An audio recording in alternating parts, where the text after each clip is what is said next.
Project Pandora.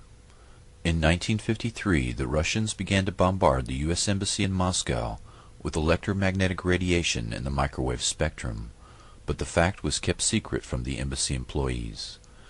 U.S. Ambassador Stossel contracted a blood disease, bleeding eyes, nausea, and eventually lymphoma.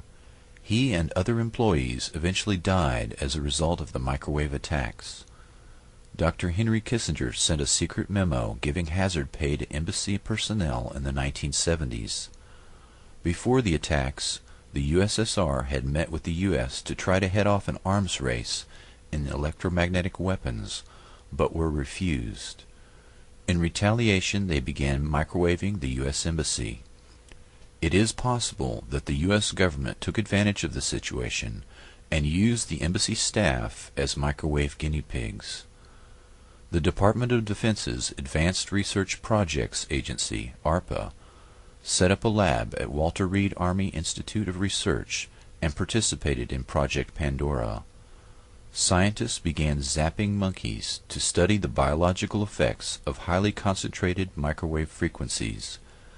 Similar studies were conducted at the VA hospital in Kansas City, University of Rochester, Brooks Air Force Base, Johns Hopkins, MIT, the MITRE Corporation, University of Pennsylvania, and other domestic and foreign labs.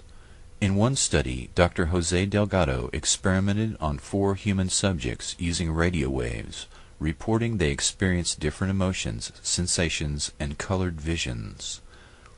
Delgado stated that these weapons were, quote, more dangerous than atomic destruction.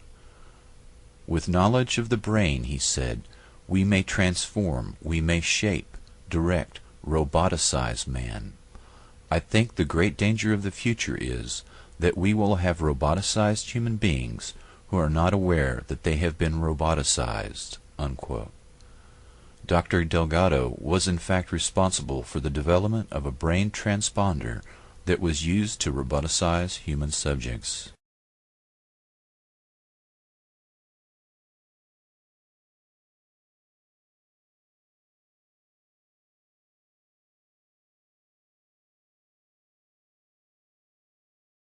In the councils of government, we must guard against the acquisition of unwarranted influence, whether sought or unsought, by the military-industrial complex.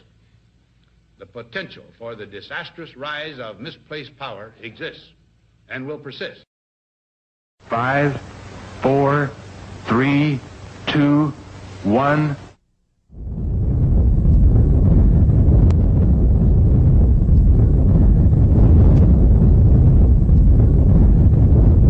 In the dead silence of the morning, at 5:29:45 Mountain War time, the Jornada del Muerto was bathed in an intense flash of a light that man had only seen from the stars.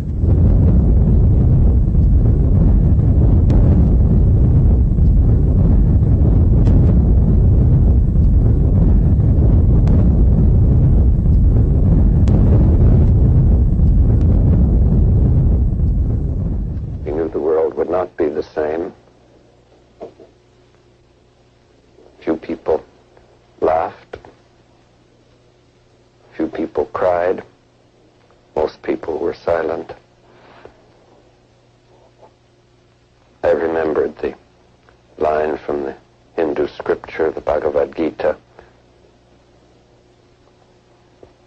Vishnu is trying to persuade the prince that he should do his duty, and to impress him takes on his multi-armed form and says, now I am become death, the destroyer of